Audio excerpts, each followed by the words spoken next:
Статья из газеты «Вечерний Бишкек» за 31 января 2020 года. Спешите на сенсационную выставку в музей Фрунзе, очаг культуры закрывается. Фото Александра Тузова.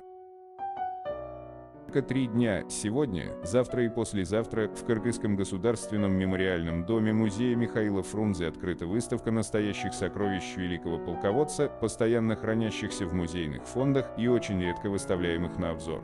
31 января и 2 февраля вход в музей бесплатный. Дни открытых дверей в честь 135-летия со дня рождения Михаила Фрунзе.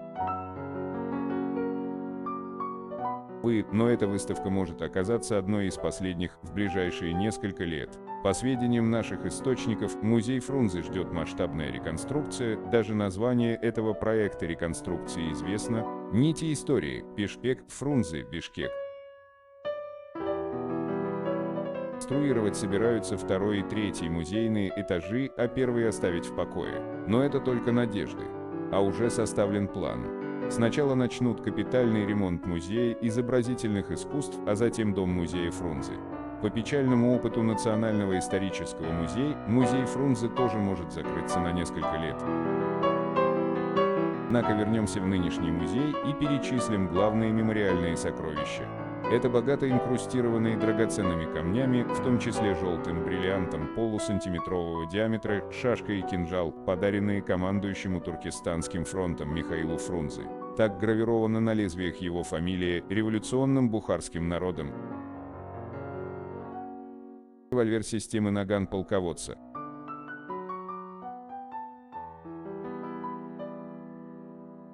Это уникальный исторический источник, метрическая книга, данная из Туркестанской духовной консистории Беловодской Михайловской церкви для записи родившихся, браком сочетавшихся и умерших на 1885 год. Из нее следует, что Миша Фрунзе, так в метрической книге, родился вовсе не в Пишпеке, а за добрую полсотню верст от него, в селе Беловодском нынешней Чуйской области. Счастливой цифрой 7 значится появившийся на свет 21 января по старому стилю 1885 года и крещенный 25-го Михаил, сын Василия Михайлова. Так, без окончания «ичи» писались отчества Фрунзе и законной жены его Мавры Ефимиевны, оба православные.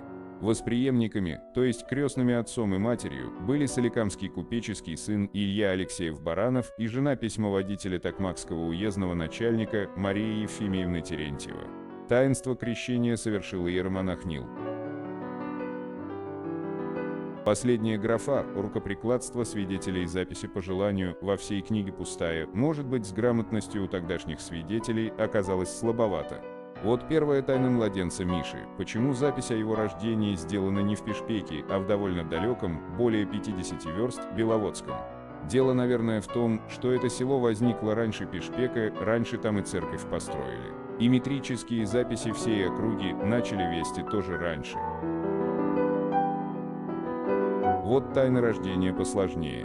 На фотографиях 20-х, 30-х и 40-х годов на нынешней выставке в музее запечатлен угловой дом, где родился Фрунзе. Но в конце 60-х годов тот скромный домик снесли, и мемориальным с той поры считается соседний, более солидный. Главный бишкекский историк-краевед Владимир Галицкий говорил, что все это хорошо известно музейным работникам, энтузиастам своего дела. Но они строго хранили государственную и профессиональную тайну. Жил в Пишпеке до поступления в Верненскую гимназию, единственную тогда в Семиреченской области. Причем учился так хорошо, что Пишпекское городское самоуправление назначило ему в 1899 году в честь столетия поэта Пушкинскую стипендию. 10 рублей в месяц – большие тогда деньги. На последних летних школьных каникулах в 1903-м Михаил возглавил группу верненских гимназистов, которые совершили большое путешествие по маршруту Пишпек, Исыккуль, Джунгал, Суусамыр. В 1904 году 19-летний Фрунзе с золотой медалью окончил гимназию, его без экзаменов приняли в Петербургский политехнический институт. Здесь он сразу вступил в партию большевиков, его ранили в кровавое воскресенье 1905 года, арестовали и выслали из Петербурга. Юность закончилась очень рано. подполье в Иваново-Вознесенске и Шуе – создание первого в России Совета рабочих депутатов. Это его, молодого Фрунзе, вехи биографии. 2 приговора к смертной казни, замененные 10-ми годами каторги, затем пожизненной ссылкой. Побег из Верхоянска с полюса холода. Снова подполье, псевдонимы, товарищ Арсений Трифонович, Михайлов и Василенко. Затем Чита, Западный фронт мировой войны, Минск. Даром Фрунзе был крещен в церкви покровителя воинов Михаила Архангела. С конца 1917 года восходит и все выше поднимается звезда его военной славы. Вооруженный отряд Иваново-Вознесенских и Шуйских рабочих во главе с Фрунзе решил судьбу Октябрьской революции в Москве. Фрунзевцы победили. Фрунзе считался полководцем, не проигравшим ни одного сражения. Его действия во главе Восточного, Туркестанского и Южного фронтов считаются образцами военного искусства. Среди тех, кого побеждал Фрунзе, были верховный правитель России адмирал Александр Колчак и генерал Петр Врангель, Хивинский хан и Бухарский эмир. В музее Фрунзе экскурсоводы расскажут о том, что не обошлось без участия в политических интригах.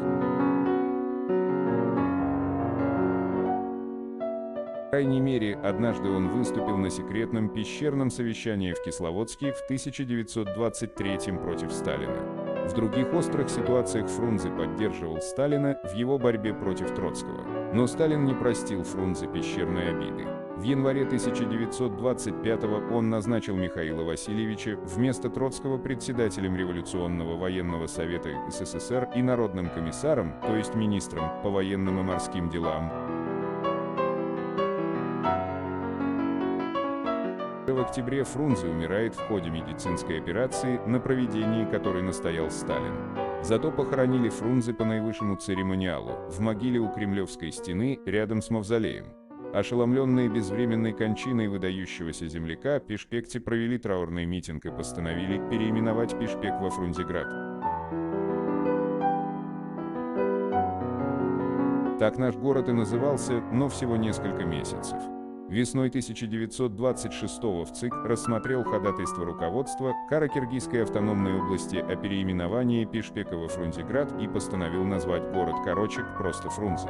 А каракиргизским товарищам было сделано замечание, чтобы больше сами не переименовывали города до решения в ЦИК. А тайну того громкого имени Фрунзеград надолго спрятали глубоко в архивах. Она стала известна сравнительно недавно.